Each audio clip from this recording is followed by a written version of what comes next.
من هذا الزنديق الذي يعلن الحرب على الجبار؟ خاب وخسر وعرض نفسه لغضب الرب. من هذا الخبيث الذي يسعى إلى منع النقاب في بلد الإسلام؟ من هذا الديوث الذي يريد العري والتبرج والفتنة والفساد؟ من هذا الساقط الذي لا يحترم الأعراض ولا يوقر العفاف؟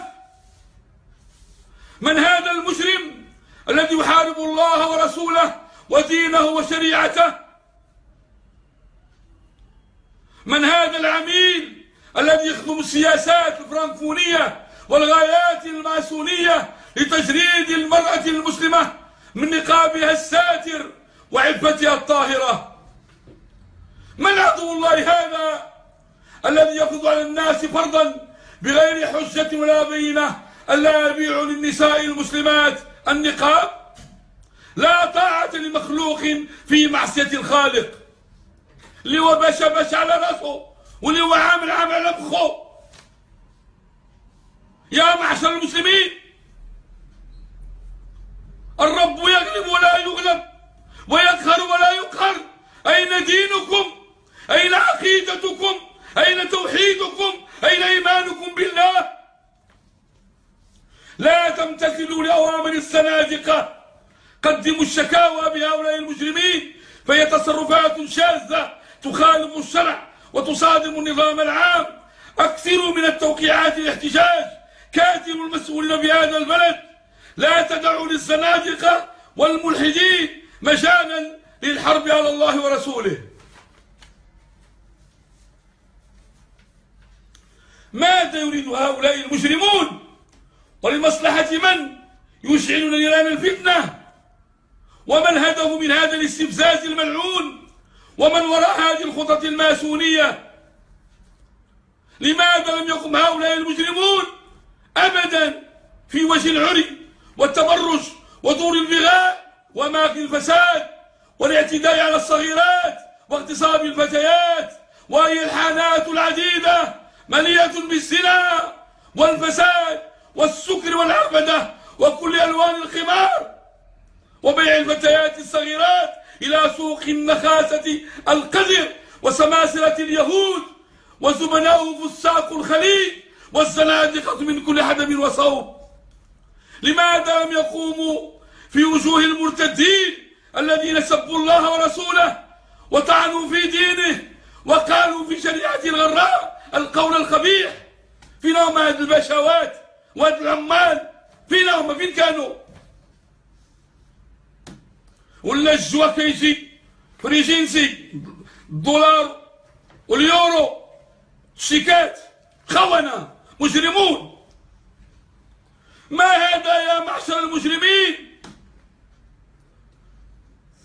أما تخافون يوما كان شره مستطيرا؟ أما تخشوا أن يميتكم الله شر ميتة تتأذى من نتنكم المقابر وتضيق الأرض عليكم بما رحبت أحياء وأمواتا؟ إنها حرب على الله ورسوله ودينه وكتابه الكريم. أعدوا أنفسكم أيها الزنادقة لحرب الجبار.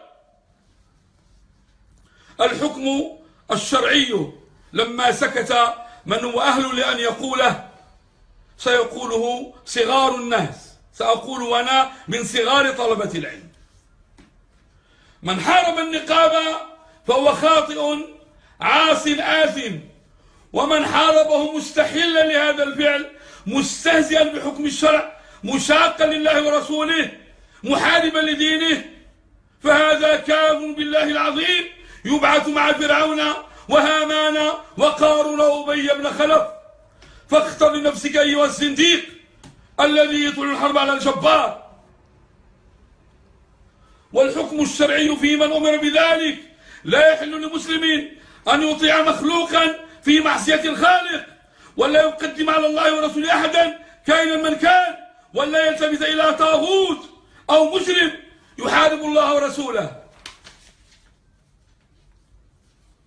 الحكم الشرعي بالنسبة للمسلمين على كل مسلم يؤمن بالله واليوم الآخر أن يقف مع الحق ضد الباطل بكل الأساليب المشروعة حتى تنخسئ هذه القاذورات التي تحارب الله ورسوله.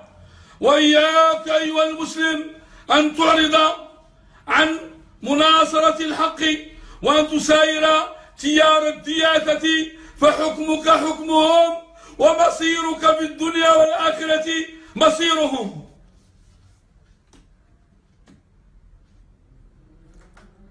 وفي الختام أقول إنني مستعد لأن أبيع الخمار في بيتي أو أن أستأجر محلا لبيع الخمار لستر المسلمات، وأنا لا أبالي بالزنادقة ولا بالمسلمين ولا ألتفت إلى أهل الدياثة، فسلموني السلعة للبيع شهارا ويجي عندي ذاك الوقت الباشا ولا العامل. أنا لا أفكر في هذا البلد إلا السلطان. السلطان له حرمة عطاني الشرع. أما كروس الحرام الوزير ديال النعناع ولا الوزير ديال البانيني ولا الوزير ديال الشوكولات خونة مجرمون. كروس الحرام أفسدوا البلاد والعباد، لا أبالي بهم.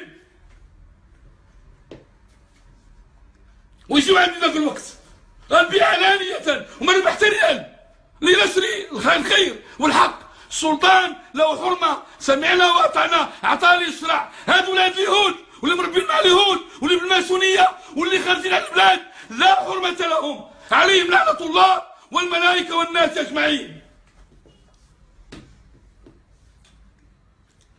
كما أنني مستعد لكل توقيع أو مراسلة أو شكاية، فسجلوا اسمي في النصرة للحق